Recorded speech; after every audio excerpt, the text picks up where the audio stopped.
Jornal da Globo. Oferecimento Banespa. Viver Banespa é crescer. O discurso que o presidente Carter fez há poucos minutos em Washington. O boicote e as alternativas para a carne do boi. A decisão do Campeonato Brasileiro de Juvenis.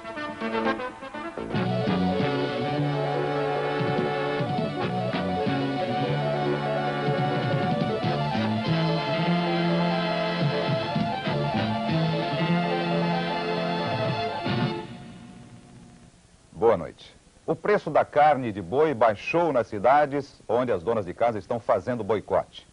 A ameaça de aumento na carne do frango foi afastada hoje em Brasília. Não haverá aumento no preço do frango.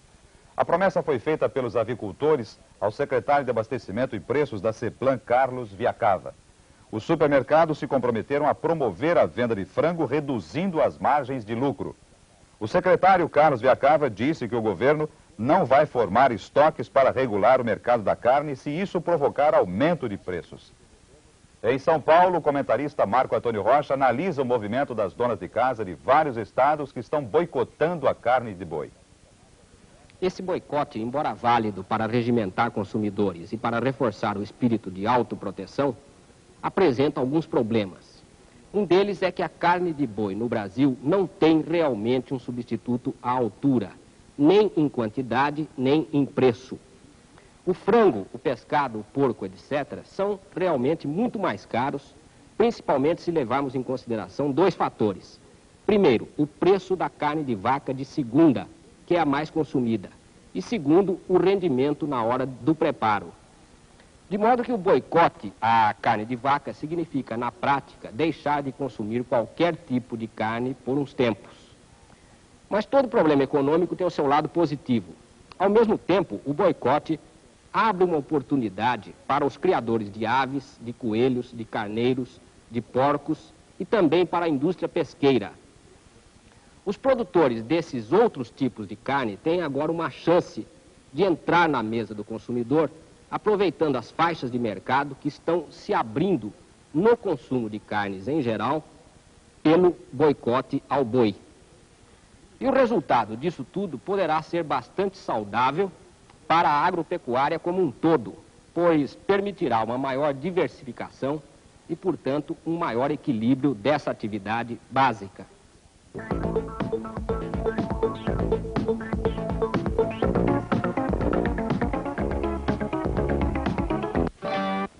Põe mais crença no trabalho, mais amor em sua vida. Deixe o coração se abrir, mostre quem é.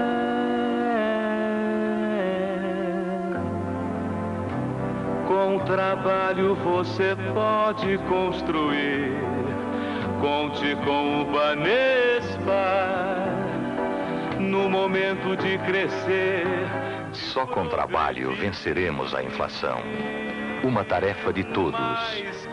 O Banespa existe para apoiar este trabalho. Para um Brasil melhor, hoje e amanhã.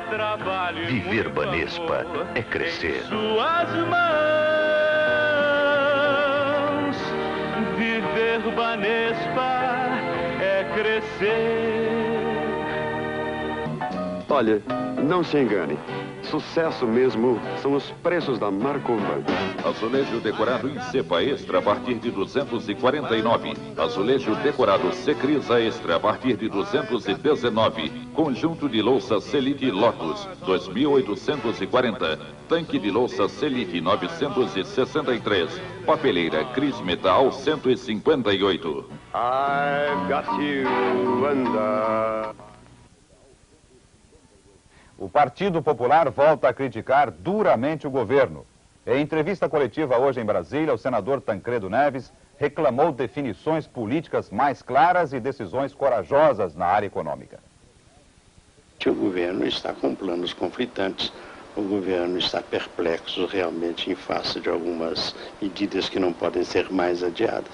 O governo não tem sequer uma definição clara sobre a sua política na área de energética, principalmente.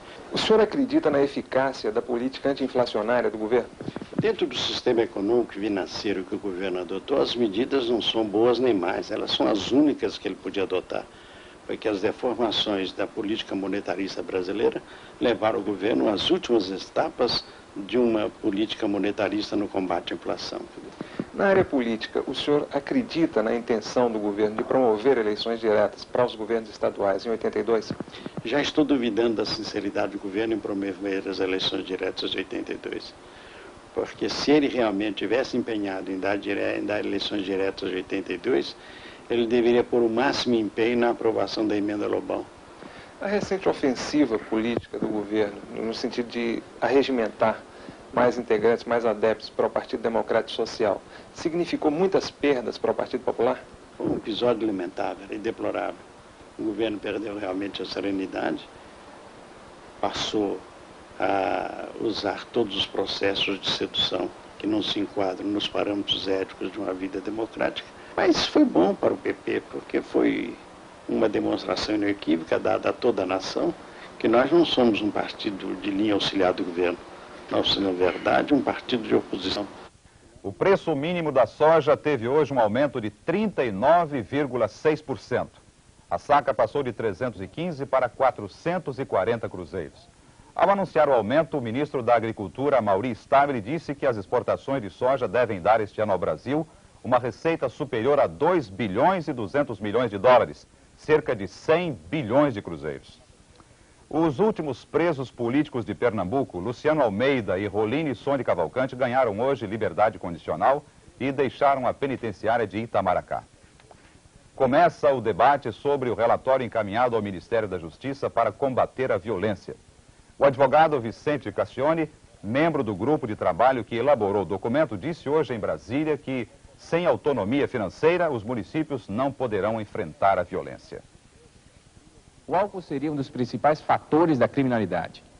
Esse foi outro ponto assinalado pelo relatório dos juristas entregue ao ministro da Justiça. Mas é uma conclusão que já começa a abrir polêmica. Hoje nós ouvimos um sociólogo e o secretário da Segurança de São Paulo.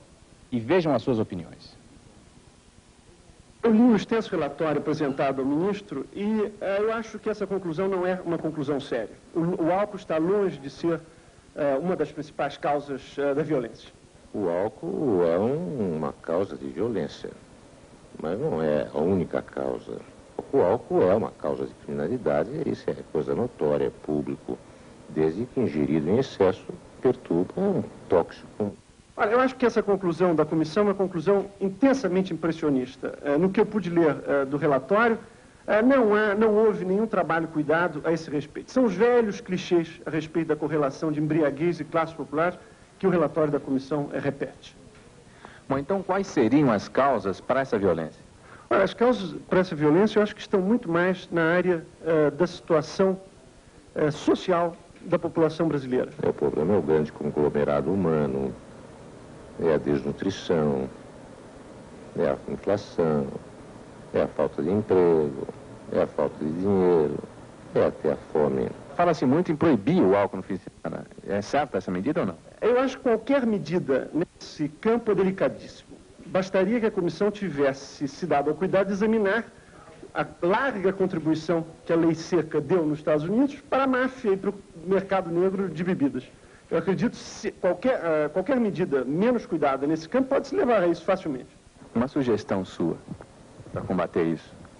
Evitar o desemprego, evitar a migração dos centros do interior para os grandes conglomerados humanos, como São Paulo. Eu acho que políticas decididas na área social, relativa ao menor, ao problema do emprego, ao problema da alimentação, né, eu acho que medidas mais ousadas, mais imaginativas nessa área terão uma consequência imediata e efeitos muito mais decisivos do que qualquer mudança na política de repressão. Os embaixadores árabes protestam contra a série O Machão, apresentado pela Rede Globo. O O Itamaraty transmitiu hoje à direção da TV Globo as preocupações manifestadas por um grupo de embaixadores islâmicos com relação ao seriado O Machão, que está sendo exibido todas as sextas-feiras pela Rede Globo de televisão. Os embaixadores da Síria, Arábia Saudita, Irã, Paquistão e Liga dos Estados Árabes foram recebidos ontem pelo secretário-geral do Itamaraty, embaixador Baena Soares, quando reclamaram contra algumas cenas dos próximos capítulos. Para os embaixadores, estas cenas têm um conteúdo ofensivo ao islamismo, sobretudo à figura do profeta Maomé. Ao falar hoje aos jornalistas sobre o assunto, o porta-voz da chancelaria, conselheiro Bernardo Pericaz, disse que a participação do Itamaraty no caso foi apenas transmitir à TV Globo a preocupação dos embaixadores islâmicos, uma vez que a TV é uma empresa privada de comunicação e, portanto, livre para escolher sua programação. O jornalista Roberto Marinho, presidente e diretor-geral da Rede Globo, mandou o seguinte telex ao ministro Saraiva Guerreiro. Com referência à série O Machão, permito-me transmitir a Vossa Excelência esclarecimentos que considero úteis à sua orientação. Em 4 episódios, o filme é a versão cinematográfica do livro The Pirate, da autoria de Harold Robbins, que está traduzido e publicado no Brasil já em 5ª edição. Submetido à censura, como é de lei, o filme recebeu o certificado que autoriza a exibição no horário de 21 horas. Trata-se, evidentemente, de obra de ficção. A história, com o objetivo de entretenimento, não tem qualquer conexão com a realidade, nem visa qualquer fim político. Antes de chegar ao Brasil, a série foi exibida nos Estados Unidos pela cadeia de televisão CBS, já tendo sido mostrada na Alemanha, na Inglaterra, na Itália, na Áustria, na Holanda e na Suíça. Foi também exibida no Japão, na Austrália e no Canadá. O mesmo se pode dizer de todos os países da América Latina, inclusive o México e a Venezuela. Certo de ter contribuído para o seu esclarecimento, aproveito a oportunidade para reiterar os protestos de minha estima e subscrevo-me cordialmente. Assinado Roberto Marinho, presidente e diretor-geral da Rede Globo.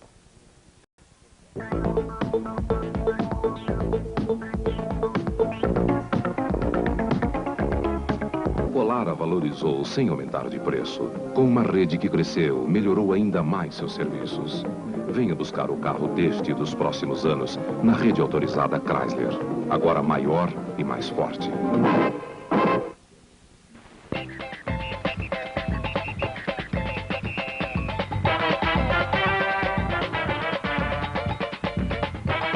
Se você tem uma ideia e acredita nela, vá em frente. O dinheiro para realizar seus planos está na Logicred mais próxima. Logicred, Avenida Duque de Caxias 389, Praça da Sé 28, primeiro andar, no seu bairro ou na sua cidade.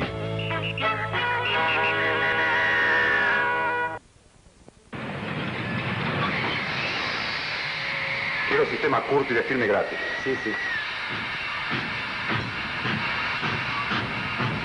Sistema curto de filme grátis. Fotografou, ganhou filme grátis. Eu nasci no ano que minha irmã Fenite comemora seu jubileu de prata. Meu nome é Fenatec, a primeira feira nacional de tecelagem. Eu vim ao mundo para atender às necessidades de todos os lojistas e confeccionistas. Não deixe de ver. De 25 a 29 de fevereiro, no São Paulo Hilton Hotel. Fenatec, a primeira feira nacional de tecelagem, somente para compradores.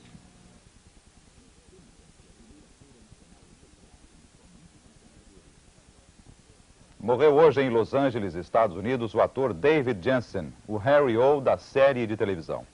Ele tinha 49 anos e aparentemente sofreu um ataque cardíaco. David Jensen trabalhou no cinema e na televisão fez ainda as séries O Fugitivo e Richard Diamond. Em Lima, Peru, a polícia prendeu hoje os 8 operários da companhia telefônica que invadiram ontem o convento de São Domingos. Os operários da telefônica peruana estão em greve há 10 dias e já ocuparam também a embaixada da Espanha em Lima. A imprensa americana anunciou hoje que os Estados Unidos e o Irã fizeram um acordo secreto para libertar os reféns da embaixada americana em Teherã.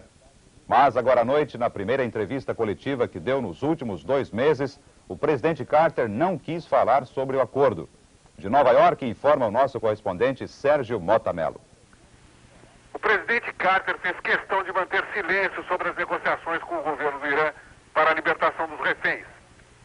Este é um assunto muito sensível, disse o presidente, que evitou todas as perguntas sobre um possível acordo secreto, que, segundo as últimas informações, traria os 50 reféns de volta aos Estados Unidos num prazo máximo de 10 dias.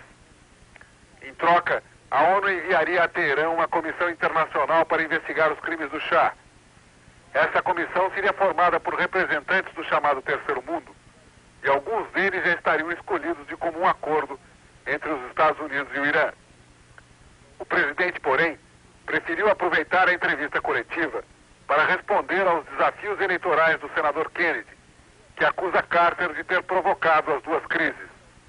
A do Irã, por ter permitido a entrada do Shah nos Estados Unidos, e a do Afeganistão,